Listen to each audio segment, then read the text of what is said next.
تمام مسالک کے علماء اور پاکستان کے قانون کا فیصلہ ہے کہ قادیانی اور احمدی کافر ہیں، لیکن پھر بھی یہ جناب کہتے ہیں ایم کیو ایم واحد آرگنائزیشن ہے کہ جب قادیانیوں کے سربراہ مرزا طاہر بیگ صاحب ان کا انتقال ہوا تھا، واحد الطاف حسین تھا جس کا تعزیتی بیان گیا تھا.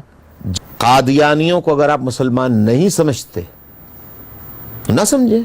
یہ کیا کہنا چاہ رہے ہیں؟ یہ پاکستان میں کیا پھیلانا چاہتے ہیں؟ تو کیا پھر جماعت احمدیہ کو بھی اپنا مذہب پریچ کرنے کی اجازت ہونی چاہیے؟ بالکل ہونی چاہیے، میری نظر میں ہونی چاہیے.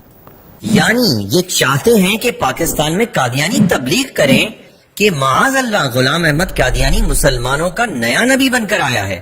کیا کوئی مسلمان اس کی اجازت دے سکتا ہے؟ وہ دن آئے گا انشاءاللہ ایم کیو ایم کی حکومت قائم ہوگی اور احمدیوں کی مسجدیں بناؤں گا.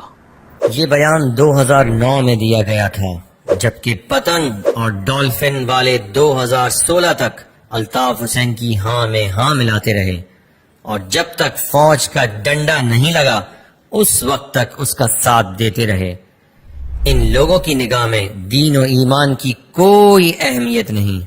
پتنگ یا ڈولفن کو ووٹ دینے کا مطلب ہے کہ ان کی بات آپ کی بات ہے، ان کا نظریہ آپ کا نظریہ مانا جائے گا.